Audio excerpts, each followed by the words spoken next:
अहोरात्र प्रयत्न करतो. माऊली म्हणतात सायासे करीसी प्रपंच दिननिशी हरिसी न बजसी कोण्या गुणे. माऊली म्हणतात लोक सायातून जितकं 8 तासानं प्रपंच करतात तेवढे 8 तासानं परमार्थ कोणी करत नाही. मग महाराज म्हणतात जर आपण परमार्थापेक्षा व्यतिरिक्त राहिलो, देवाला जर विसरलो तर विसरली तया थोर झाली हानी पचतील खाणी 84च्या. आपण जर देवाला विसरलो तर आपल्याला 84 लाख जीवनीमध्ये फिरावं लागेल. मग सांगू तुम्हाला आपल्या मृत्यू लोकात आलं हे आपलं महत्वाक्य आहे. महाराज म्हणतात एक एक योनी कोटी कोटी फेरा मग लागे वारा मानवाचा. अनेक जन्म बघून आपण या मृत्यू लोकांमध्ये नवदेवाच्या गावाला आलेलो आहोत. इथं आल्यानंतर जर आपलं काही कर्तव्य असेल तर त्या देवाला आपलंसं करणं, देवाला आपलं करून घेणं म्हणजे काय, क्षणोक्षणी पावलं पावली देवाचं चिंतन करणं. हरी बोला देता हरी बोला घेता हसता खेळता हरी बोला, हरी बोला गाता हरी बोला खाता सर्व कार्य करिता हरी बोला. कामामध्ये काम काही म्हणा राम राम जाईल भवश्रम सुख होईल दुःखाचे. जर तुम्ही असं नाही केलं तर काय होईल. महाराज म्हणतात की तुम्हाला आत्ता कळणार नाही. गडो येईल अंतकाळी प्राण प्रयाणाची वेळी राहती निराळी रांडा पुरे सकळ. हे तुम्हाला जे गणगोत्र आप्तेष्ट परिवार हे सगळं जग दिसतंय ना, हे केवळ आणि केवळ मायेमुळे आपल्या जवळ येतं. महाराज म्हणतात जवळी चाले मोठा धंदा तोरी बहीण म्हणती दादा. हा जगताचा व्यवहाराचा नियम आहे. इथं स्वार्थाशिवाय कोणी आपल्या जवळ येत नाही. बिना स्वार्थाचा आपल्यावरती कोणी प्रेम करत नाही. आपल्याकडे सत्ता संपदा गाडी बंगला सगळं ऐकलं की लोक आपल्याला बळच बोलणार. पण ज्या दिवशी आपल्याकडे ही साधन सामुग्री नसणार आहे तेव्हा आपलं कोणी नसणार आहे. जोवरी चढन गा तोवरी मनती माझा मानिती लहान थोर देह सुखाची आकाजा इंद्रिय मावळली आला बागुलाजा कैसा विपरीत झाला तोची देह नव्हे तुझा आता मज दृष्टी देई पांडुरंग माय बापा. आपलं इथं कोण आहे. महाराज म्हणतात जोवरी चढन गा तोपर्यंत सगळे आपले ना आपलं कोणी नाहीये. महाराज म्हणतात अंतकाळीचा सोयरा तुका म्हणे विठू जरा. आपल्या अंतकाळीचा प्रत्येक क्षणाचा सांगाती जर कोण असेल तर त्याचं नाव परमात्मा आहे. महाराज म्हणतात त्या परमात्म्याचं चिंतन करा. मग काय करा, जो संसार जो व्यवहार तुम्हाला प्राप्त झालेला आहे त्या संसारामध्येच राहा. पण राहत असताना कसे राहा. पक्षी अंगणी उतरती एका गुंतुनिया राहती तैसे असावे संसारी जोरी प्राप्तनाची दोरी. महाराज म्हणतात संसारात राहा पण कसं राहा. अलिप्त कमळ जडी जैसे त्या संसारात राहा पण त्याला चिकटू नका, त्याच्या अधीन होऊ नका. संसारामध्ये राहत असताना महाराज म्हणतात संसारी असावे आतुरी नसावे भजन करावे वेळोवेळा. संसारात राहायचं पण राहून नसल्यासारखं जगायचं. आपण जर असं अलिप्ततेनं संसार केला तर नक्कीच देव आपल्याला प्राप्त होईल.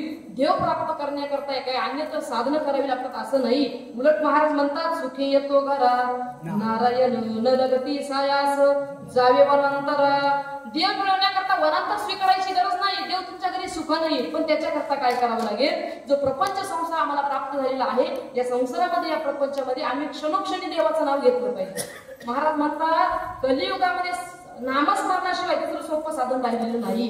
नामसंकीर्तन साधन होई सोपे. महाराज एका अभंगात म्हणतात अवघ्या वाटा लक्षीण कळी न घडे साधन उचित विधी विधान न कळे सर्वता भक्तिपंत बहु सोपा.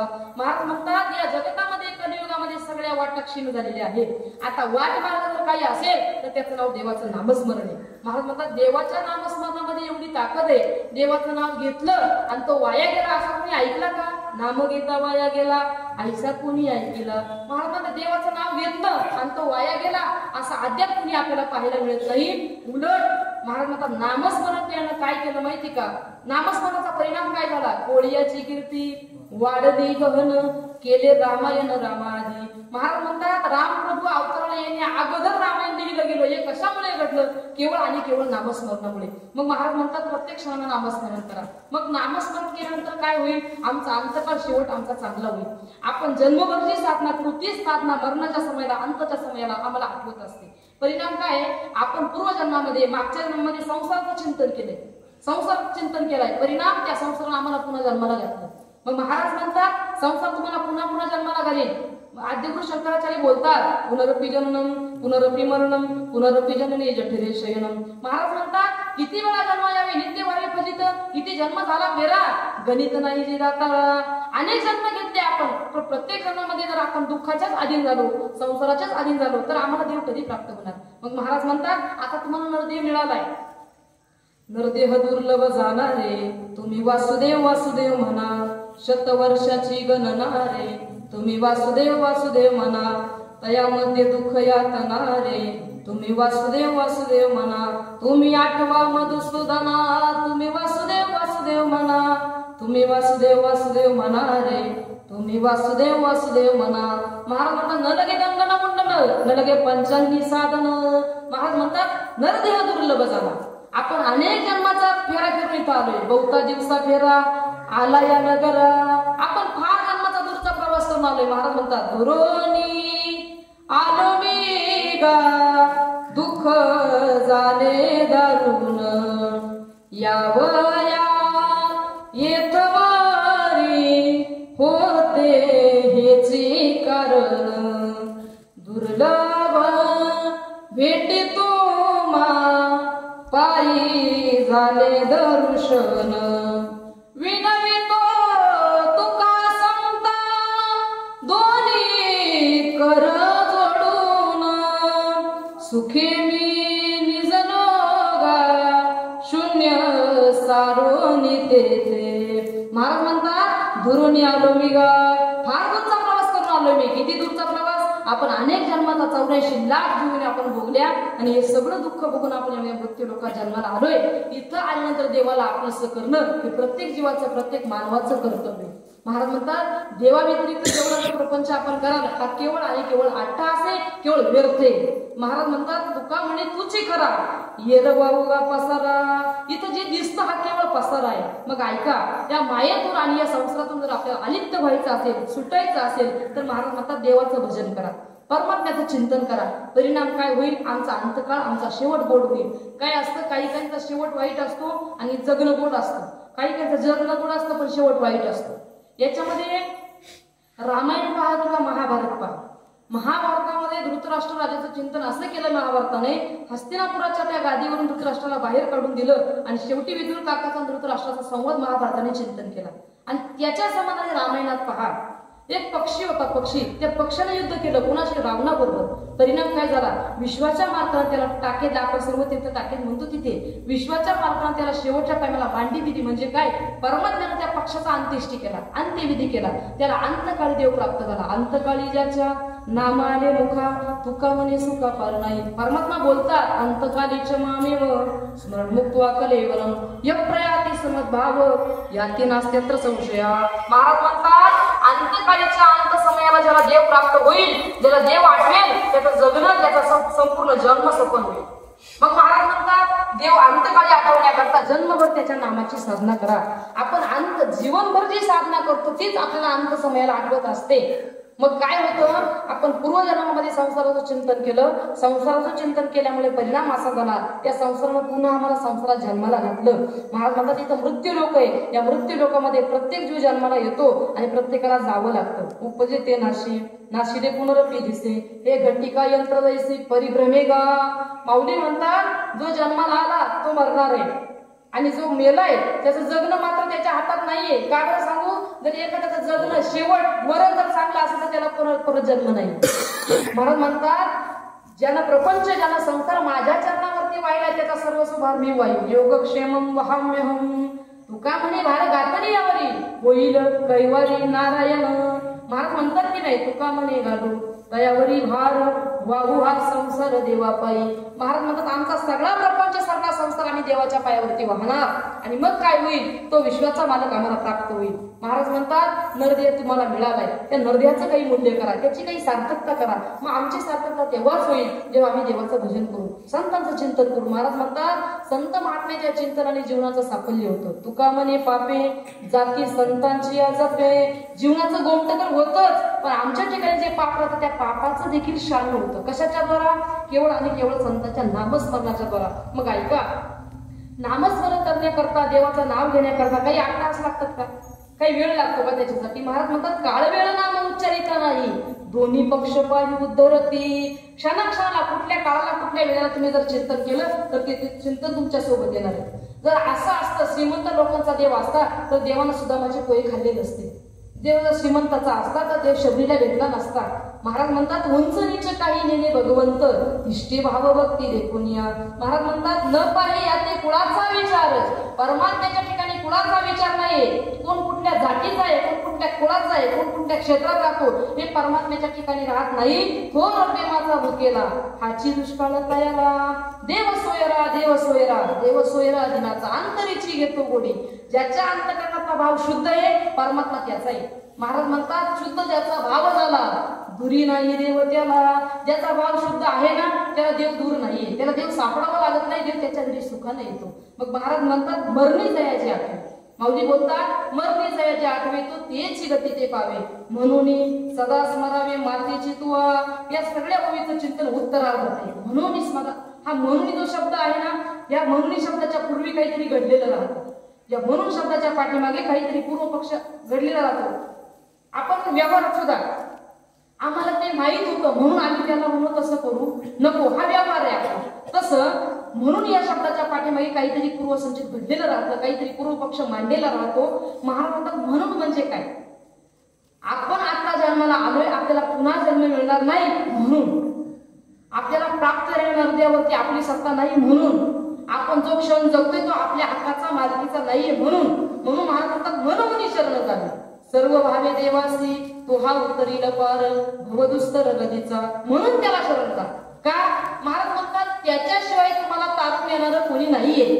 महाराज म्हणतात नको नको मला गुंतू माया जाळी काळ आला जवळी रसावया. काळाची एवढी पडेल बा जेव्हा सोडविना तेव्हा माय बाप. आपले आई बाप सुद्धा आपल्याला सोडवण्याकरता येणार नाही. महाराजांचं प्रमाणे राहती निराळी रांगणा पुढे सकळ येरती मायिके दुःखाची जनिती नाही आधी अंती अवसानी. महाराजांनी 3 काळाचं चिंतन या अभंगामध्ये मांडलं. आपल्या अंत सांगायला कुणी नाही, अगोदर कुणी नव्हतं, आता सांगा की कुणी आहे. तुम्ही म्हणाले सगळं माझं असेल तर आपल्या हक्काचं मालकीचं काही नाहीये. जीव जर दुःखी कशानं असेल त्याच्या दुःखाला कारण तो स्वतः आहे. का त्याच्या दुःखाला कारण तो स्वतः आहे. महाराज म्हणतात मुक्त होता परी बळे झाला बद्ध घेऊन या छंद माझे माझे.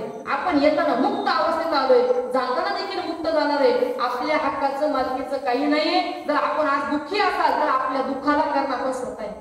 आपण स्वतः कुठल्याही गोष्टीला माझं म्हणतो, मी म्हणतो, अहंकार आपल्या ठिकाणी प्राप्त होतो आणि त्या अहंकाराने काय होतं उभा जन्म वाया जातो. अभिमानी नाडीले तुका म्हणे वाया गेले.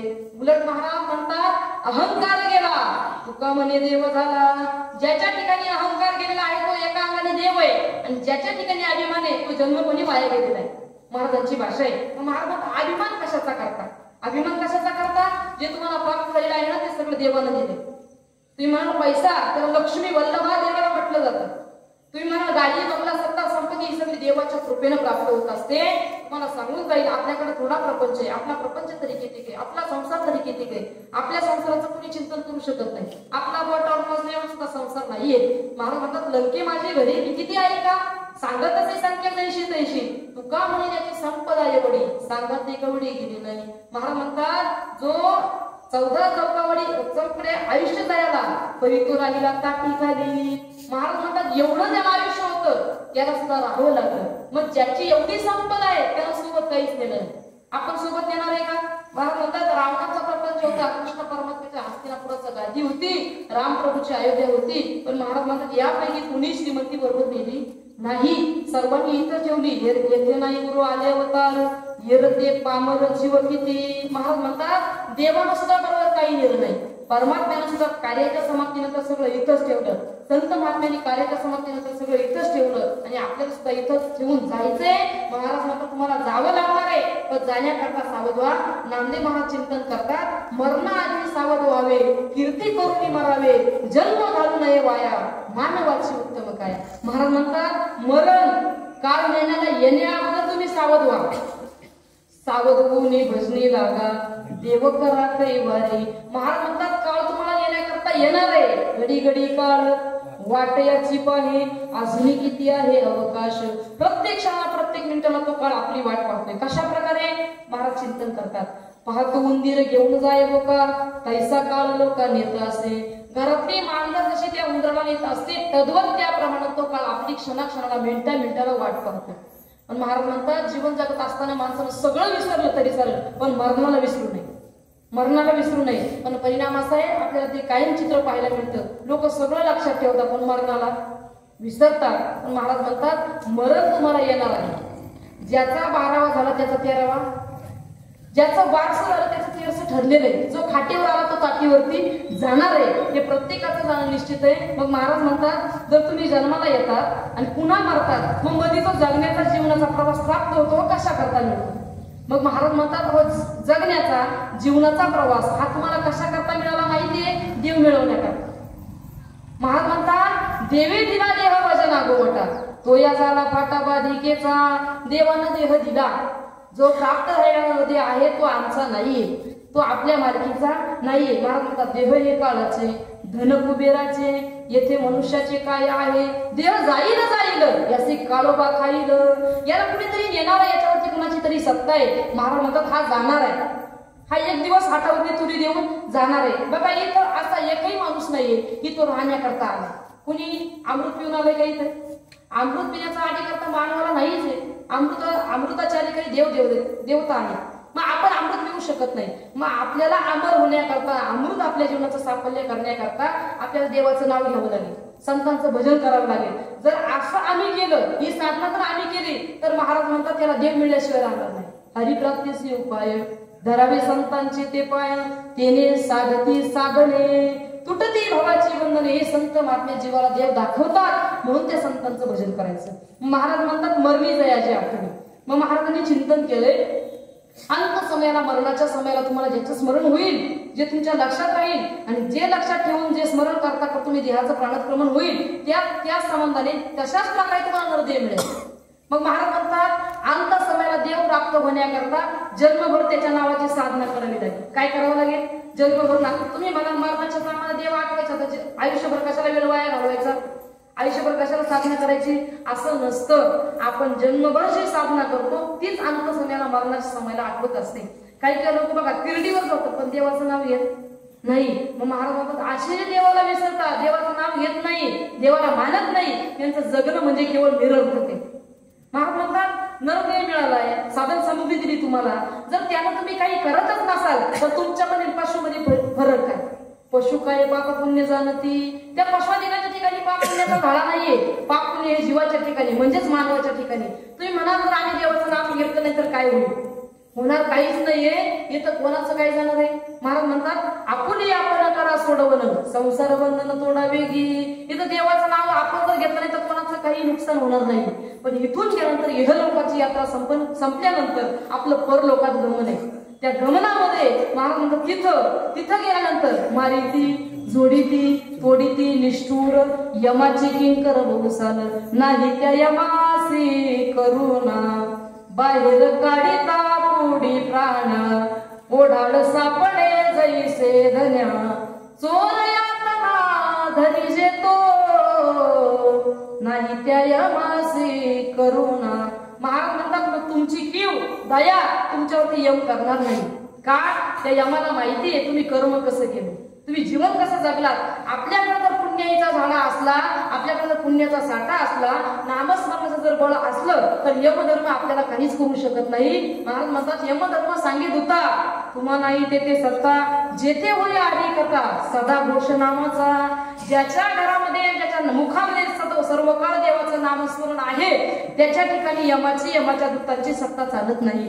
महाराज म्हणतात तुकाराम तुकाराम नाम घेता कापे यम. तुकाराम महाराजांचं भजन केलं की यम थरथरा कापतो, जगा काळ काय. महाराजांचा जो काळ तुम्हाला नेण्याकरता येतो ना, त्या काळाच्या डोक्यावरती आम्ही पाय ठेवलाय. मग तो काळ आपल्याला नेण्याकरता येणार आहे. काळाची सत्ता जीवावरती चालते, संत महात्म्यावर चालत नाही. काळ हा जीवावरती घालू शकतो. महाराज म्हणतात त्या काळाच्या आम्ही माथ्यावरती पाहिजे. कारण का? तो काळ गुलाम सलाम करी आमच्या घरी, तू या घरी राबत असे. महाराज म्हणतात तो काळ आमच्या घरी राखणी करतो. मग ऐका, आम्हाला जीवन जर प्राप्त झालेलं असेल तर या नरदेहाला आल्यानंतर आमच्या प्रत्येकाचं कर्तव्य आहे देवाला आपलंसं करून घेणं. तुम्ही म्हणाल हे प्रत्येक कीर्तनात प्रवचनात का बोलावं लागतं? जो माणूस गेलाय त्याच्या प्रित्यर्थ हे कीर्तन प्रवचन असतं. जो व्यक्ती गेलाय तो ऐकण्याकरता उपस्थित नसतो, म्हणजे मागं शिल्लक आहे, अजून आपल्याकडे काळ आहे, आपल्याकडे आयुष्य शिल्लक आहे. या आयुष्याचं, या जगण्याचं काही साफल्य करा. महाराज म्हणतात दिला या काळे अवकाश, नाही पावले आयुष्यानाश, कार्यकारण उरले शेष गेले ते भुसत जाऊ परते. महाराज म्हणतात मागे झाले पाहू नका, पुढे जावी नाही तुका. बघा मागं काय झालं याचं चिंतन करू नका, पण आता काळ आपल्या हातात आहे, वेळ अजून आपल्या हातात आहे. या वेळेचं काहीतरी सोनं करा, या संधीचं सोनं करा. मग महाराज म्हणतात देवाचं भजन करा. मग काय होतं, महाराज म्हणतात ही माया आम्हाला देवापर्यंत जाऊन देत नाही. माया म्हणजे काय, आमच्या ठिकाणी असलेलं अज्ञान. अज्ञान म्हणजे काय, आम्हाला देवाचं ज्ञान नाही, संतांचं ज्ञान नाही. प्रपंच तुम्ही म्हणा आमचा प्रपंच फार गोड आहे, आपला प्रपंच मोजण्यासारखा नाही, सांगण्यासारखा नाही, कीर्तनात बोलण्यासारखा अजिबात नाही. आपला प्रपंच सांगण्यासारखं नाही. महाराज म्हणतात ही माया म्हणजे काय, माया म्हणजे अज्ञान. अज्ञान म्हणजे काय, हे अज्ञान ही माया जीवाला देवापर्यंत जाऊ देत नाही. या मायेने काय केलं, अनेकांना गोविलं, अनेकांना त्रास दिला, अनेकांना छळ केला, अनेकांना त्रस्त केलं या मायेने. महाराज म्हणतात श्रीमद भागवताच्या 12व्या स्कंदामध्ये असं चिंतन आलंय. तिथं उद्धव आणि कृष्ण परमात्मा यांचा संवाद भागवताने चिंतन केला आणि शेवटी त्या भागवताचं चिंतन असं आलं. तिथं मार्कंडेय मुनी आणि परमात्म्याची भेट झाली. मार्कंडेय मुनी तप केलं, तपश्चर्या केली. तपश्चर्या अंती त्यांना देव प्राप्त झाला. नर नारायण परमात्मा त्यांच्या पुढे उभं राहिला. उभं राहिल्यानंतर देवाने विचारलं, मुनी तुम्हाला काही अपेक्षित असेल तर वर माझ्याकडे मागा. तुम्हाला जे अपेक्षित असेल तर मी तुम्हाला प्राप्त झाले, मी तुमच्या समोर उभा आहे, तुम्हाला जे पाहिजे ते मागून घ्या. मार्कंडेय मुनीने सांगितलं मला कुठल्याही गोष्टीची वस्तूची अपेक्षा नाहीये आणि वस्तूसाठी अपेक्षेसाठी मी साधना किंवा परमार्थ करत नाही. ज्याचा परमार्थ काहीतरी साधनेचा अपेक्षेच्या पोटी असतो त्याला देव मिळत नाही, त्याला ती अपेक्षा पूर्ण होते, देव मिळत नाही. म्हणून परमात्मा गीतेमध्ये म्हणतात अनपेक्षा सुचित दक्ष उदासीन वक्तव्यता. ज्याच्या ठिकाणी कुठल्या प्रकारची अपेक्षा नाहीये, निरपेक्ष भावना ज्याच्या ठिकाणी आहे मी त्याला प्राप्त होतो. मुनींनी सांगितलं मला तुम्ही प्राप्त झाले, हाच माझ्या जीवनाचं साफल्य झालं, मला आनंद झालाय, तुमच्याकडून मला काही अपेक्षित नाही, मला तुमच्याकडून काही मिळवायचं देखील नाही. मग देवाने सांगितलं मी तुम्हाला प्राप्त झालेलं असेल तर तुम्ही काहीतरी मागितलं पाहिजे. देव मिळाला, आपल्यासारख्याला जर देव मिळाला असतं तर आपण काय केलं असतं, जे लागत ते जे पाहिजे ते आपण संसारातलं मागून घेतलं असतं. मुनी ऋषी तपश्चर्या या लोकांचं जगणं फार वेगळं होतं. मार्कंडेयने मुनी सांगितलं मला कुठल्याही प्रकारची अपेक्षा नाही, अपेक्षेसाठी मी परमार्थ साधना केलीच नाही, तुम्ही मला प्राप्त झाली याच्यात मला आनंद आहे. त्यांनी सांगितलं पण देवा माझी एक इच्छा आहे. म्हणले काय इच्छा आहे, मला माया पाहिजे, तुमची माया. मार्कंडेय मुनी काय म्हणले, मला तुमची माया पाहिजे. देव म्हणाले मुनी सगळेजण या मायेतून बाहेर जाण्याकरता प्रयत्न करतात, मी त्यांना मिळावं म्हणून साधना करतात, मायामध्ये गुरफडू नये म्हणून साधना करतात, तुम्ही माया पाहण्याची इच्छा करतात. मार्कंडेय मुनीने सांगितलं मला माया पाहायची इच्छा आहे, मी ती पाहिल्याशिवाय राहणार नाही. देवानं तथास्तु म्हटले, देव निघून गेले. मार्कंडेय मुनी एक दिवस एका नदीच्या पात्रावरती आपली साधना करत बसले. साधना करता करता करता एक दिवस त्यांच्या अंतःकरणामध्ये असा विचार आला की विष्णू परमात्म्याने अजून काही मला माया दाखवली नाही. देव प्राप्त झाले पण देवानं माया दाखवली नाही. मार्कंडेय मुनी म्हणू लागले देव काय दिसत नाही, ही माया मला का कळत नाही. त्यांनी अनेक प्रकाराने अनेक अंगाने विचार केला, विचार करू लागले आणि पाहू लागले माया कुठे असेल, ही माया काय असते. ऋषी मुनींना संत महात्म्यांना माया स्पर्श करत नाही, त्याच्यामुळे त्यांना मायेचा अनुभव येत नाही. मुनींनी म्हणूनच अपेक्षा केली की मला काय पाहिजे, माया पाहिजे. त्यांनी सांगितलं जर तुम्हाला माया पाहिजे असेल तर तुम्ही दाखवेल. आता मायाला सुरुवात झाली बरं का. माया काय अशी वेगळ्या अंगाने माणसासारखी समोर येऊन उभी राहत नाही, ती आपोआप सुरू होत असते. मार्कंडेय मुनी पाहताय एक दिवस नदीच्या काठावरती संध्या वंदन करताय आणि ते संध्या वंदन करत असताना त्यांनी पाहिलं की मोठ्या समुद्राच्या लाटा येत आहेत. समुद्राच्या लाटा येऊ लागल्या, त्या लाटेमध्ये मी वाहून जाऊ लागलो. वाहता वाहता वाहता वाहता अनेक दूरपर्यंत गेलो. गावं उडाली, राज्य उडालं, सगळे देशोदेशीचं सगळं काही जी संपत्ती, जो परिसर, जे विश्व होतं ते सगळं त्याच्यामध्ये गेलं आणि तेवढ्या लाटेमध्ये मी एकटा वाचलो, मी राहिलो. मार्कंडेय मुनीला असं वाटलं आणि मग ते त्या मायेमध्ये स्वतःला पाहू लागले, मी कुठे असेल, काय असेल. सगळी माया पाहिली आणि ते म्हटले सगळे बुडाले पण मी एकटा राहिलो. पाण्यातून पोहत प्रवास करत करत करत मार्कंडेय मुनी एका पात्राच्या किनाऱ्यापर्यंत आले. किनाऱ्यापर्यंत आल्यानंतर त्यांनी पाहिलं एक वडाचा मोठा वृक्ष होता. त्या वृक्षामध्ये त्या पानाचे द्रोण केलेले होते आणि त्या द्रोणामध्ये एक छोटस बालक छोटस त्या द्रोणामध्ये झोपलेलं पाहिलं त्यांनी. तो मुनी म्हटले एवढं जर वाया गेलं असेल एवढं जर सगळं व्यर्थ पाण्यामध्ये बुडत असेल तर एवढ्या पाण्यामध्ये हे एवढं वडाचं वृक्ष आणि या वृक्षामध्ये असलेले द्रोण म्हणा पानाचा, त्याच्यामध्ये छोटस बालक राहिलं कसं? आपण म्हणतो की प्रलय आला, पाण्याच्या लाटा आल्या, भरती पाण्याची भरपूर आली की त्याच्यामध्ये सगळं वाहून जातं, पण त्याच्यामध्ये हा वडाचा वृक्ष राहिला कसा? त्या वडाच्या वृक्षामध्ये द्रोण कसं राहिला? त्या द्रोणामध्ये छोटस बालक कसं राहिलं? आता ते छोटस बालक म्हणजे कोण नव्हतं राजा, परमात्म्याने एक छोटस रूप धारण केलं आणि परमात्मा त्या द्रोणामध्ये बसला. बरं, परमात्मा नुसता नाही बसला, देवाने काय केलं, स्वतःच्या पायाचा अंगठा घेतला आणि तोंडामध्ये ठेवला आणि ते जणू काही तो अंगठा चोखतोय तो बालक असं ते दृश्य त्या मुलीने पाहिलं. ते म्हटलं केवढं आश्चर्य जगामध्ये, इथं किती विशेष पाहायला मिळालं, सगळं वाहून गेलं, हे छोटस बाळ राहिलं. ते बाळ त्या पाण्याच्या द्रोणामध्ये राहून आपला अंगठा चोखण्याचं काम करतोय, पाहते. मुनी ते दृश्य पाहत आहे आणि त्यांच्या नादामध्ये सगळं चाललंय, ते पाहता आणि ते असं दृश्य पाहत गेले आणि अचानक तो वडही गायब झाला, तो वटवृक्षही बाजूला झाला, ते बालकही बाजूला झालं आणि तो द्रोणही गेला, तिथं काहीच दिसलं नाही. आणि तेवढ्यामध्ये मुनी जागेवरती आले. ते काय पाण्यात वाहून गेलेले नव्हते, एका झाडाच्या किनाऱ्यावरती नदी पात्रावरती ते साधना करत होते. साधना करता करता त्यांनी पाहिलं, डोळे चोळले. आपण तर स्वप्न पडल्यानंतर जागं होतो झोपेतून, तद्वत त्याप्रमाणे त्या मुलींनी पाहिलं आणि पाहिल्यानंतर त्यांनी डोळे चोळून पाहू लागले. ते विचार करू लागले, अरे बाबा मी काय करत होतो नाही, कुठं होतो? ते विचार करू लागले, मी जे आता पाहिलं ते खरं होतं का? मी जे आता दृश्य पाहिलं ते खरं होतं का? मी खरंच पायात वाहून गेलो का?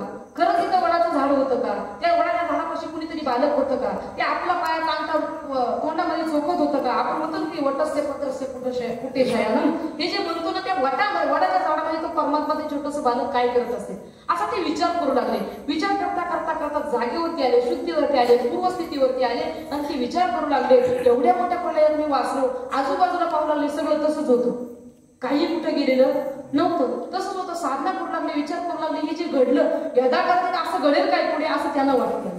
माणसाने कमीत कमी सावध तरी झालं पाहिजे की कधी एक पाहत असा एकाचे दहने सावध त्या कोणी कार्य नव्हा.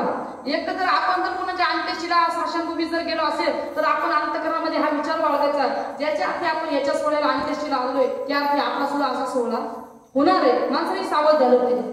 मुली विचार करू लागले इथं काय होतं आणि त्यांनी देवाची साधना केली, सुरू केली, देवाला प्रार्थना केली, विनंती करू लागले, देवा तू मला पाव, मी तुझी प्रार्थना करतोय, तुला विनंती करतोय. विश्वाचा मालक त्यांच्या पुढे पुन्हा उभा राहिला आणि विचार लागले, मुनी तुम्हाला माया पाहिजे होती ना, माया पाहिली का तुम्ही?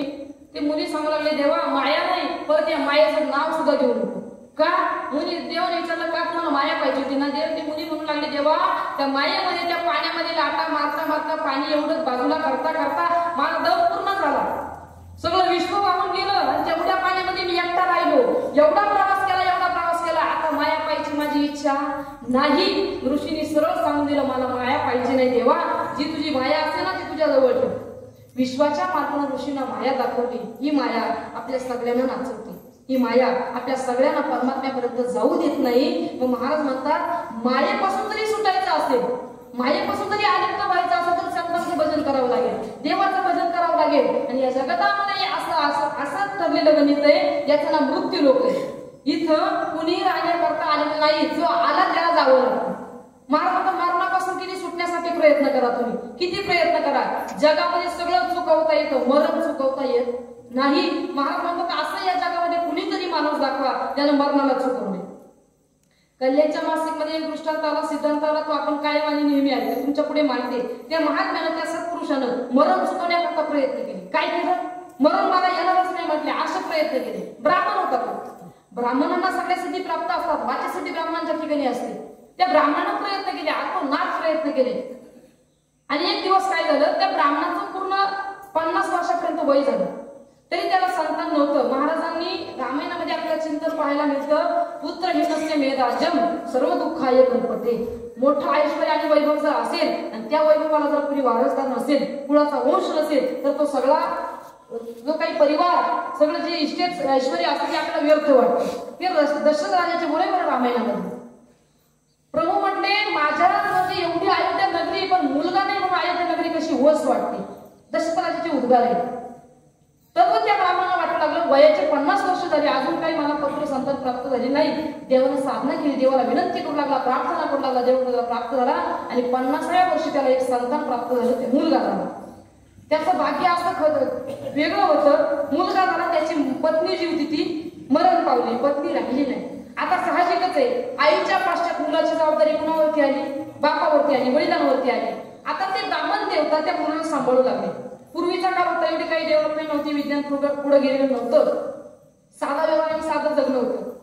झालं काय, एक दिवस त्यांनी काय केलं, त्या बाळाला आपल्या स्वतःच्या पाळण्यात टाकलं. पाळण्यात टाकलं, एक कांदा घेतला, घागर घेतली, पाणी आणण्याकरता नदीवरती गेली. नदीला पाणी आणण्याकरता गेले, तेवढ्यामध्ये घरामध्ये एक काळा सर्प गेला. सर्प घरात गेला, होऊ नये ते घडलं. फार दिवसांनी संतान प्राप्त झाली, मुलगा झाला, आनंद झाला, आनंद त्याच्या गगनात मावेना. पण परिणाम त्या सर्पाने त्या बाळाला दंश केलं, तर मुलगा तिथं गतप्राण झाला, मुलगा मरण पावला. आणि तिकडून तो पाणी घेऊन येतो होता, तोच त्या सर्पानं बाहेर निघायची दिशा आणि याची वाट, दोघांची नजर झाली.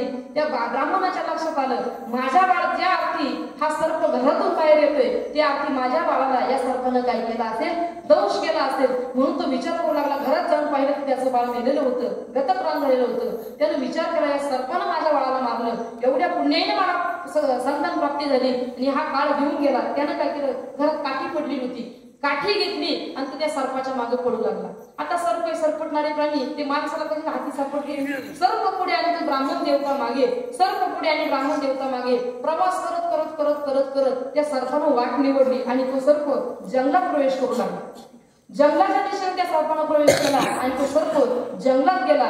जंगलामध्ये आता सगळीकडे अडचण होती, पुढे सर्प पळतोय, मागे माणूस पळतोय, तो ब्राह्मण देवता पळतोय त्याच्या मागे. पळता पळता पळता पळता त्या सर्पानं काय केलं, एक रूप बदललं आणि तो जो सर्प होता त्यानं मांजराचं रूप धारण केलं. जो सर्प होता तो मांजर झाला. आता सर्पाचं मांजर झालं म्हणून ब्राह्मण देवता घाबरले. तो म्हटला, ज्या त्या सर्प होता माझ्या समोर एक कृत्य घडलं, सर्पाचं मांजर झालं, काही का असेना म्हणजे, पण यानं माझ्या बाळाला खाल्लं, मी सोडणार नाही. त्या मांजराचा तो पाठलाग करू लागला. मांजराचा पाठलाग करता करता करता करता ते मांजरे आड राणी जंगलात पळू लागलं. मांजर पळता पळता पळता पळता त्या मांजरानं रूपांतर बदललं, मांजराचं रूपांतर झालं आणि त्याचा एक कोल्हा झाला. ऐका ना तुम्ही सगळेजण, कोल्हा झाला. तो कोल्हा पळता पळता पळता पळता त्या कोल्हा पुढे आणि हा मागे. याचा राग कशामुळे होता, याने बाळ खाल्लं माझ्या काळानं, याच्या निमित्तानं त्याचा पाठलाग करीत होता. मग तो कोल्हा पुढे आणि हा माणूस मागे. पळता पळता यांचा प्रवास बरेच दूरपर्यंत गेला आणि पुढे जाऊन त्या कोल्ह्याचं रूपांतर एक काळा फक्त कविंना माणूस त्याच्या पुढे उभा राहिला. त्या कोल्ह्याचं रूपांतर कशात झालं, त्या कविंना माणसामध्ये, काळ्या माणसामध्ये झालं. त्यानं तो काळा माणूस उभा राहिलेला पाहिला. आता मात्र त्यानं पळणं थांबवलं आणि तो शांत झाला. त्यानं त्या माणसाला विचारलं, का रे, माझ्या मुलाला खाल्लं याचं कारण काय? काय सांगितलं त्याने, माझ्या मुलाला तू खाल्लं. तो म्हटले, मी तुझ्या मुलाला खाल्लेलं नाही. तो म्हटला, पूर्वजन्मामध्ये याच्या अगोदर हे सगळं कृत्य माझ्या समोर घडलं, ही दृष्टी मी माझ्या डोळ्याला पाहिलं. मागच्या जन्मामध्ये तो कोल्हा होता, कोल्ह्याच्या पाठी मांजर होता, मांजराच्या पाठी सर्प होता आणि सर्प इतके तुझे सगळे रूप मी पाहिले, हे प्रकरण काय? त्यानं सांगितलं, भल्या माणसा, तुझा जो मुलगा तुला प्राप्त झालेला आहे ना, या मुलाचं मला सर्पाच्या हाती होतं, म्हणून मी काय झालो, सर्प झालो आणि त्या सर्पाचं रूप धारण करून तुझ्या मुलाला मी गिळंकृत केलं किंवा त्याचा नाश केला. त्याचं आयुष्य तिथं संपलं, तुझ्या मुलाचं आयुष्य संपलं. पुढे जाऊन मला एक उंदीर प्राप्त होणार होता, त्या उंदराला खाण्याकरता मी काय केलं, मांजर झालो. मांजराचा अवतार माझा संपला. पुढे जाऊन मी कोल्हा झालो. कोल्हा होऊन मला काय खायचं, तर इतर जे पशुधिक असतात, प्राणी असतात, यांचं गिळंकृत मांस भक्ष मला करायचं होतं, म्हणून मी काय झालो, कोल्हा झालो. आता ऐक, तुझं मग माझ्या हाती. काय म्हणला तो माणूस, तुझं मग माझ्या हाती, आता तुला नेण्याकरता मी आलो.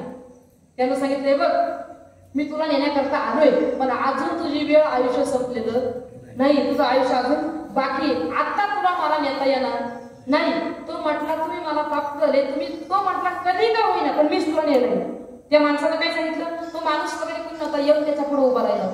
त्या माणसाला सांगितलं, मी तुला कधी का होईना, पण मीच तुला नेलं. माझ्या व्यतिरिक्त दुसरं कुणी येणार नाही, मीच तुला नेलं. तो म्हटला, आता नेणार नाही ना? म्हटले नाही. मी एक काम करा, माझं मरण कसं तेवढं मला सांग.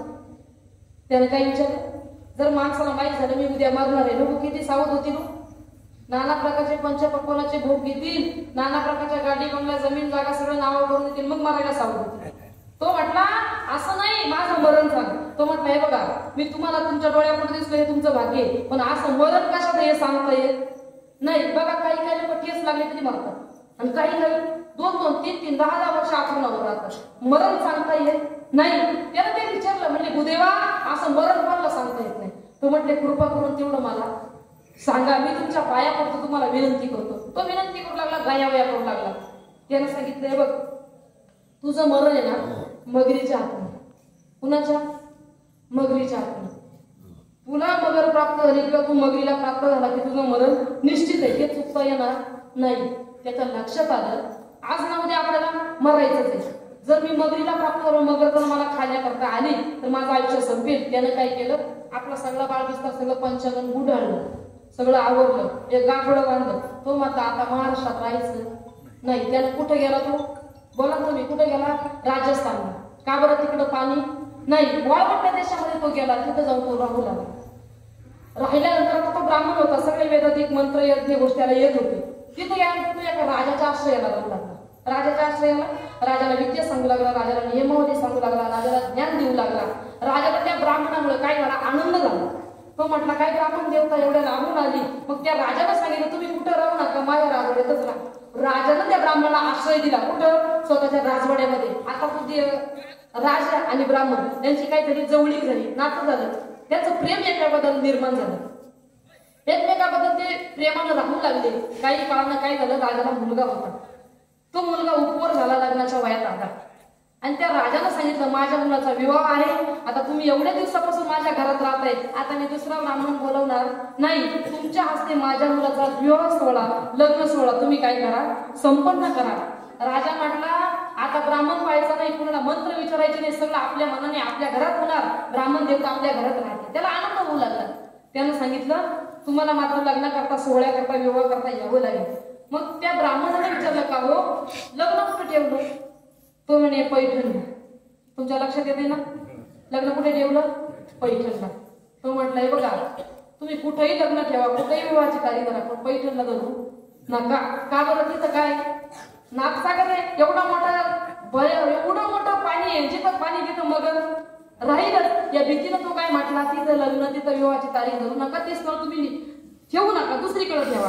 तो म्हटला देवा असं करता येत नाही, मुलगी तिथलीच आहे, लग्न कुठं ठेवावं लागेल? तिथंच ठेवावं लागेल. नाना प्रकारे तो राजा त्याला विनंती करू लागला. तो म्हटला मी लग्न करता, विवाह करता येणार नाही. राजाच्या मुलाला सांगितलं. मुलगा आला.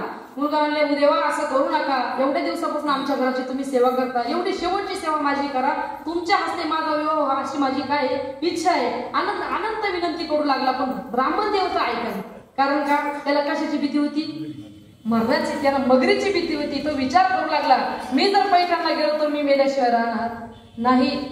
अनेक अंगाने गयावया केल्या, विनंती केली, प्रार्थना केली. असं कसं तरी बोलून चालून त्याला सावध केलं आणि सगळ्यांच्या विनंतीला मान देऊन कसा तरी ब्राह्मण तयार झाला. राजाने सांगितलं घाबरायचं काळजीचं कारण नाही, मी तुम्हाला सगळा इतिहास ब्राह्मण त्यांना सांगितला. अशा या गोष्टीमुळे मी तिथे यायला नाही म्हणतोय. ब्राह्मण राजाने सांगितलं काळजीचं कारण नाही, घाबरायचं कारण नाही, तुमची सगळी व्यवस्था मी करतो. म्हणले काय? तुम्हाला सिक्युरिटी पाठवतो, मागे पुढे सिक्युरिटी, कुणी येणार नाही, तुम्हाला कुठल्याही प्रकारचा गालबोट धक्का लागणार नाही, याची सगळी जबाबदारी कुणाची? माझी. तुमची सगळी काळजी मी करणार.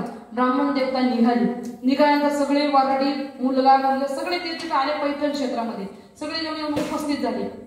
आता ब्राह्मण देवता आणि सगळे वराडी आता ब्राह्मण लग्नाला आले, पण अंतःकरणात काय भीती? कशाची? मरणाची. ब्राह्मण देवता म्हणले मी इथं आलोय खरी, इथं पाण्याचं क्षेत्र जवळ आहे, मी इथं आलोय खरी, पण माझं मरण तर जवळ येणार नाही ना. असं ब्राह्मणाच्या मनामध्ये सारखी एक प्रकारची जणू काही त्याला भीतीच वाटू लागली. आणि तो ब्राह्मण देवता विचार करू लागला आता हे लग्न तर ठरलंय, पण मग लग्नाचा जणू काय हा मंडप आहे, अशा प्रकारे मंडप ठरला. मग त्या राजा होता, राजाकडे सुवर्ण होतं. राजा म्हटला आपल्याला सुवर्णदान करायचंय, मुलाच्या लग्नाच्या निमित्तानं मी काय करणार? सोनदान करणार. आता राजा हुशार होता. राजा म्हटला सोनदान करायचं, पण असं जागेवरती नाही, कुठेतरी पाण्याच्या ठिकाणी जायचं, तिथं जो पाण्यात संकल्प सोडायचा, संकल्प सोडला की सुवर्णदान झालं, असं राजाचं ठरलं. आता मात्र ब्राह्मण देवता म्हणू लागले राजा मी तुझं ऐकून पैठणला आलोय, इथपर्यंत मी आलोय, आता इथून पुढे मी कुठे येणार नाही. तू किती जरी प्रयत्न केले, मला किती जरी पाया पडला तरी मी तुझं ऐकणार नाही. राजा म्हणते काळजी करू नका, पुढे माणूस मागे माणूस, त्यांच्या पाठीमागे आम्ही राहणार, तुम्हाला धक्का बोट गालबोट काहीच लागणार नाही, तुमची सगळी काळजी मी करणार. आता पहा बरं का, राजा पुढे, राजाच्या पुढे सैनिक, मध्ये ब्राह्मण देवता, पाठीमागे सैनिक, या सगळ्यांच्या मागे नवरदेव, विवाह जो मुलगा आहे तो, ही सगळी सैन्य मंडळी निघाली. कुठं? नागसागरावरती. तिथं कशा करता? संकल्प सोडण्याकरता. तिथं गेल्यानंतर ही सगळी उभी राहिली. उभी राहिल्यानंतर आता जे सिक्युरिटी होते त्यांचं काही मध्ये कामच नव्हतं.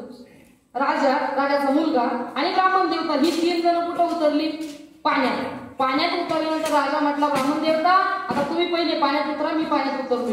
ब्राह्मण देवता म्हणले, मी पाण्याच्या कडाला उभं आहे, आत उतरणार नाही. म्हणते नाही, पाण्यात गेलं की आपलं मरण आहे. मरण कुणाला आवडतं? माऊली म्हणतात, अगं मर हा करूनच आहे, एखाद्याला मर म्हटलं तरी राग येतो, मरण कुणाला आवडतं? ब्राह्मण देवता म्हणले पाण्यात उतरणार नाही. राजा म्हटले, देवता भूदेवा असं करू नका, माझा संकल्प सोडायचा आहे, तुम्हाला पाण्यात उतरावं लागेल. ब्राह्मण देवता पाण्यात उतरले. राजा आधीकडून, ब्राह्मण देवता पलीकडून, राजाचा मुलगा तिथे उपस्थित आहे, सगळे जण पाहत आहे. आता संकल्प सोडायचा. आता काय करायचं आहे? संकल्प सोडायचा आहे. पाण्यामध्ये त्या राजाने काय केलं? आपल्या हातातले जे ब्राह्मण देवता सांगायला आणि राजा हात पुढे करायला, संकल्पासाठी देवानं त्या राजाने आपला हात पुढे केला.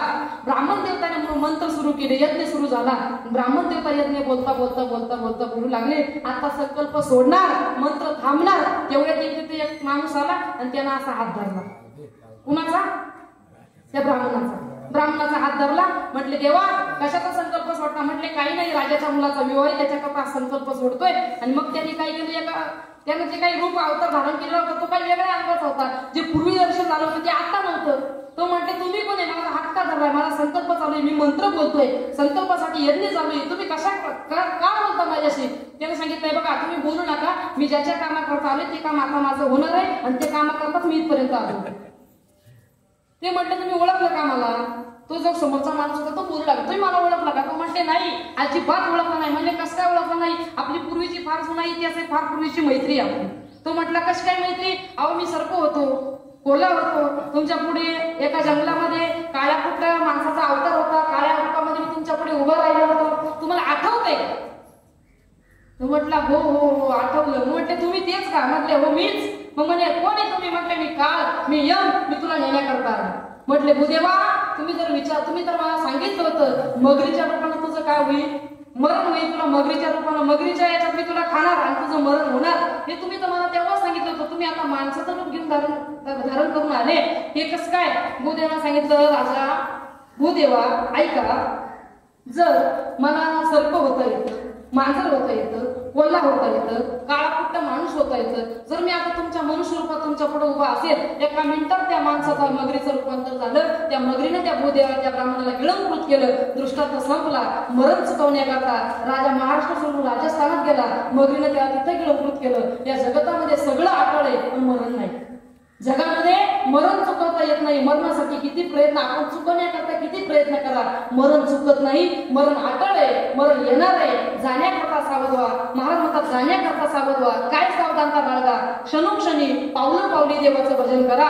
प्रत्येक युगाची साधना खडतर होती, प्रत्येक युगाचं जगणं वेगळं होतं. आता कलियुगामध्ये एकच सोपं साधन आहे, कलियुगा माझे करावे कीर्तन, तेने नारायण देईल भेटी. परमात्मा आपल्याला भेट देईल पण कीर्तनाने. कीर्तन म्हणजे बोलणं नाही, हरिकीर्तन, नामकीर्तन, परमात्म्याच्या सर्वांगाचं चिंतन करणं, नामस्मरण करणं, याचं नाव कीर्तन करणे. प्रत्येक क्षणाला आपण संसार सोडू शकत नाही, आपण संसाराला अलिप्त राहू शकत नाही. संसारात आपल्याला राहावं लागेल, संसार सोडता येणार नाही. या संसारात राहत असताना महाराज म्हणतात, प्रत्येक क्षणाला मिनिटाला देवाला आठवून संसार करा. मग काय होईल? महाराज म्हणतात, एका मोठ्या महात्म्याने वाक्य वापरलं होतं, नवीन परमार्थ करायची गरज नाही. जो प्रपंच संसार तुम्ही करतात ना, तो संसार आणि प्रपंच इतका एकटा करा, इतका चांगला करा की त्या संसाराचंच रूपांतर परमार्थात होईल. नव्याने परमार्थ करायची गरज नाही. महाराज म्हणतात, जनाबाईला देव दळून लागत होता, जनाबाईच्या ठिकाणी दास्यत्व होतं, पण विश्वाचा मालक तिला प्राप्त झाला. महाराज म्हणतात, देव त्यांच्या घरी जात नव्हता, विश्वाचा मालक त्यांच्या घरी जाऊन कामं करायचा. असे भक्ताचे घरी कामे न सांगता खरी. महाराज म्हणतात, देव त्यांच्या घरी चित्ते नाही आस, त्याचा पांडुरंग दास. ज्याच्या अंतकरणामध्ये आस नाही नाही, इच्छा नाही कुठल्या प्रकारची, परमात्मा त्याच्या घरी सुखाने राहतो. सांगा तुम्ही नागबाबांचा प्रपंच पहा. कावडीने पाणी ज्या घरी चक्र पाणी वाहे, विश्वाचा मालक नागबाबांच्या घरी 36 वर्ष काम करतो. नागबाबा देवाच्या घरी तर पांडुरंगाला भेटण्याकरता तर नंतर गेले, पण आधी देव त्यांच्या घरी राबत होता. ही सगळी संत यादी पहा, भक्तांची यादी पहा. या सगळ्या यादीमध्ये आपल्याला एक पाहायला मिळेल, या संत महात्म्याने देवाला आपलंसं केलं. पण देवाला आपलंसं करत असताना संसार नाही सोडला, त्या संसारातच देवाला कमवलं, संसारातच देवाला प्राप्त केलं. म्हणून महाराज म्हणतात सुखे करावा संसार, संसारातच देव प्राप्त होत असतो. हा जो काही प्रपंच संसार आपल्याला प्राप्त झालेला आहे, त्या संसारामध्ये राहत असताना महाराज म्हणतात आलिप्त कमळ जळी जैसे. अशा प्रकारे जर तुम्ही संसार केला तर तुम्हाला नव्याने देव प्राप्त करण्याकरता प्रयत्न करावे लागणार नाही. तुमच्या संसाराचंच रूपांतर परमार्थात होईल. म्हणून जीवन जगत असताना माणसानं देहाचं मूल्य होईल अशी काहीतरी साधना केली पाहिजे, देहाची सार्थकता होईल असं काहीतरी केलं पाहिजे. जीवन जगत असताना संतांचे उपकार मानले पाहिजे. महाराज म्हणतात या मृत्यू लोकांमध्ये जेवढे उपकार देवाने आमच्यावरती केले नाही तेवढे उपकार संत महात्म्यांनी केले. तुम्ही म्हणाल संतांनी काय उपकार केले? जन्मदात्या आईबापाला जो उपकार करता आला नाही तो उपकार संतांनी केलाय. संत महात्म्यांनी निर्गुणातला परमात्मा सगुणात आणला, हा पहिला उपकार केला. संत महात्म्यांनी जीवाला देव दाखवला, हा दुसरा उपकार केला. आणि संत महात्म्यांनी या नरदेहाचं मूल्य सांगितलं, हा तिसरा उपकार केला. आम्हाला नरदेह कालच असतात, नरदेहाचं मूल्य असे महाराज म्हणतात किती जन्माला येतात आणि किती मरतात, कुणाचा इतिहास आणि कुणाचं चरित्र वाचलं जात नाही. ज्याचं कर्म चांगलंय, ज्याचं जगणं चांगलंय तो माणूस गेल्यानंतर सुद्धा जिवंत राहतो. तुका म्हणे एका मरणीची सरे उत्तमची उरे कीर्ती मागे, कीर्ती कुणाची शिल्लक राहत नाही. जो चांगला जगला तो कीर्तीरूपाने जिवंत राहतो. महाराज कर्म स्वच्छ करा, कर्मावरून तुमची गती अवलंबून आहे. केले कर्म झाले तीची भोगा आले, उपजने मेली आयुष्य किती. महाराज जे कर्म करा तसं तुम्हाला भोगण्याकरता प्राप्त होईल. तुम्ही म्हणा आम्ही सुखी आहोत तर तुमचं संचित आहे, आणि तुम्ही दुःखी असाल तरी ते तुमचं संचित आहे. महाराज म्हणतात भोगत होणं गळे संचित वाचून करावे ते म्हणे समाधान. मग जे प्राप्त झालेलं आहे ते जीवन जगत असताना महाराज म्हणतात समाधान जगा. ठेविले आनंदे तैसेची राहावे चित्ती असू द्यावे समाधान. जे मिळाले ते समाधान जगा, आणि जे प्राप्त झाले ते आनंदाने स्वीकारा. हे सगळं स्वीकारत असताना देवाला मात्र विसरू नका. देवाने आपल्यावरती उपकार केलाय, जेणे हा जीव दिला दान रुपयाचे करी ना चिंतन. महाराज म्हणतात संतांनी सुद्धा उपकार केले, केले उपकार सांगू मी काय. बाप न करी ऐसी माय, धर्मी त्याचे देखील पाय दिले अभय अक्षय दानगा. महाराज म्हणतात संतांनी उपकार केले. आणि सांगू तुम्हाला विश्वामध्ये आपल्या आई वडिलांनी सुद्धा आपल्यावरती काय केले, उपकार केले. आपण जन्माला आलो म्हणजे अनेकांचे उपकार घेऊन जन्माला आलो. आपल्या कुळाचे उपकार आहे, आपल्या देशाचे उपकार आहे, आपण ज्या राष्ट्रात राहतो त्या राष्ट्राचे उपकार आहे. हे असं उपकारी जीवन आपल्या सगळ्यांचं आहे. म्हणून महाराज म्हणतात तुका म्हणे फार थोडा तरी परोपकार. आपण जर उपकारी जीवन आपल्याला प्राप्त झालेलं असेल तर आपण दुसऱ्यावर सुद्धा काय केला पाहिजे, उपकार केला पाहिजे. महाराज म्हणतात या जन्मदात्या आईबापाने सुद्धा उपकार केले. काय उपकार केले? महाराज म्हणतात हे विश्व तुम्हाला दाखवलं, अन्यथा आपल्याला विश्व पाहायला मिळालं नसतं. जन्मदात्या आपण आईबापाने आपल्याला विश्व दाखवलं. ज्ञानोबा म्हणतात सगळं तीर्थाचे धुरे जे का माता ते तरे तया सेवेशी किर शरीरे ढोन कीजे. महाराज म्हणतात त्याच्या घरामध्ये आईबाप आहे ना, त्याच्या घरामध्ये सगळे तीर्थ वास करतात. त्याला दुसरे तीर्थाला जायची गरज नाही, म्हणजे तीर्थाला जाऊ नका असं नाही. उलट महाराज म्हणतात जवळ हे सगळं सिद्ध आहे, हात चालावा या पाय तव तू आपले सोयी तपाहे. तीर्थयात्रे जाय चुकू नको. जोपर्यंत शरीराची साधन सामुग्री चांगली आहे तोपर्यंत तीर्थयात्रा करा. ज्या दिवशी शरीर थकलं जाईल त्या दिवशी ठाईच बैसुनी करा एक चित्त आवडी अनंत आडवा. महाराज म्हणतात जोपर्यंत शरीर स्वास्थ्य चांगलं आहे ना तोपर्यंत तीर्थयात्रा करा. ज्या दिवशी शरीराची शक्ती संपतील त्या दिवशी देवाचं ठाईच बसून भजन करा. मग महाराज म्हणतात आई वडिलांनी उपकार केले आपल्यावरती. महाराज म्हणतात माय बाप केवळ काशी तिने न जावे तीर्थाशी. ज्याच्या घरामध्ये आई बाप आहे, आई वडिलासारखं दैवत आहे, त्याला अन्यत्र तीर्थाला जाण्याची गरज नाही. सगळे तीर्थ आपल्या आई वडिलांच्या चरणामध्ये वास्तव्य करतात. म्हणून जी माणसं घरातून बाहेर पडताना आई वडिलांचं दर्शन करताना त्यांना कधीच अपयश येत नाही. का? महाराज म्हणतात विश्वाचा मालक आज जर भेटीवरती उभा असेल तर ती पुंडलिकाची पुण्य येईल. मी तुम्हाला असं विचारते पुंडलिकाने कोण्या देवाची सेवा केली? भक्त पुंडलिकासाठी परमात्मा आजही उभा. आपण पाहतो युगी 28 विटेवरी उभा विश्वाचा मालक पुंडलिकाने उभा केला. कशाच्या जोरावरती, कशाच्या बळावरती? तर त्याने आई वडिलांची सेवा इतकी आनंदाने केली की परमात्मा अजून विटेवरती उभा आहे. हे दृश्य आपल्या सगळ्यांना पाहायला मिळतं. आई वडिलांची सेवा करा. मातृदेवता पितृदेवता आपण हे जे आपल्या संस्कृतीमध्ये मानतो तद्वत त्याप्रमाणे आईचे उपकार आहे, वडिलांचे उपकार आहे, आपल्या कुळाचे उपकार आहे. जीवन जगत असताना आई वडिलांची सेवा करा. आई वडिलांच्या सेवेने या जीवाला अनेक अंगाने पुण्य प्राप्त होतं. महाराज म्हणतात आई वडील तर आशीर्वाद देतात, पुण्य तर देतात, पण एखाद्या कुटुंबाने एखाद्या मुलाने जर त्यांची चांगली सेवा केली तर ते इथून गेल्यानंतर सुद्धा आशीर्वाद देतात. तुका म्हणे पितृ आशीर्वाद देते, कल्याण इच्छिते सदा त्यांचे. आता पितृपक्ष चालला. पितृपक्षामध्ये आपण पितृ पाहता, आपल्या भाषेमध्ये आपण पितृ जेव घालतो. हे पितर का जेव घालतात तर महाराज म्हणतात हे पितर जर संतुष्ट असले, तृप्त असले तर कुळाला, काल आपण जे करतो ना त्र्यंबकेश्वराला त्रिपिंडी करतो, नारायण नागबली करतो, ही सगळी कशामुळे करावी लागते तर आपल्या कुळामध्ये पितृदोष राहतात. आणि हे पितृदोष जाण्याकरता महाराजांना म्हणतात पिंड पदावरी दिला आपुले करी माझे झाले गयावर जल, फिटले पितरांचे ऋण. तुकाराम महाराजांसारखा महात्मा सुद्धा स्वतःच्या वडिलांचं पूर्वजांचं पिंडदान करतात. तर त्याने आपण सगळ्यांनी करतो. येथे वडील जे जे करतील नया नाम धर्म ठेवती या नयाप्रमाणे आपण पिंडदान पितृश्राद्ध आपण करत असतो. तद्वत त्याप्रमाणे आज या ठिकाणी नवनाथ भावला जाऊन 1 वर्ष पूर्ण होते. पश्चात सगळं आपण पितृ पुरुष वर्ग आणि मातृवर्ग आपण